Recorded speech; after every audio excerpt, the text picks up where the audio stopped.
Good evening sa inyong dalawa at saka sa mga nanonood at makikinig. No? Opo.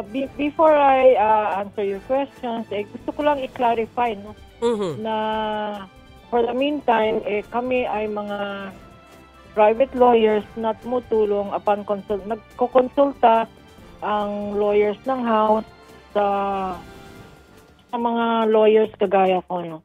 Wala Okay. pang officially dinesignate na private prosecutors ang public prosecutors or ang house. So, I'm not really at the moment, I'm not really a private prosecutor. We are a group of lawyers, volunteer lawyers na nag-a-assist. Kasi lalong-lalo na itong final ni VP Sara no, na answer ad cautelam na motion to dismiss naman. Maraming legal technicalities. So, kailangan talaga nila ang mga practicing lawyers to give advice. No? Okay. So malinaw po yan, attorney, kayo po ay lawyer na tutulong po sa mga prosecutors, hindi pa private prosecutors. Hindi ganon. Okay. Hindi pa po. Okay. Wala pong official announcement ang House at ang public prosecutors. Alright. Pero marami po kaming public interest lawyers na tumutulong.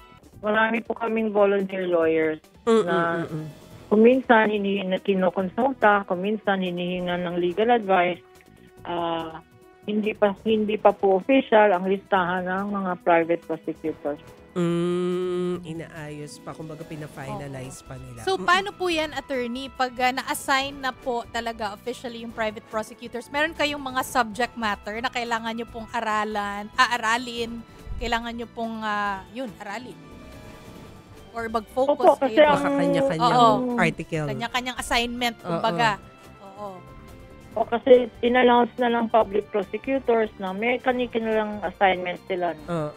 So kung saan makakatulong yung mga private prosecutors o yung mga lawyers na handang mag-assist, nasa public prosecutors yan. Kasi ang private prosecutors, kagaya ng private prosecutors sa isang criminal case na sa korte, under the control and supervision of the public prosecutor. So sila po ang magsasabi kung ano ang mga assignment ng mga private lawyers.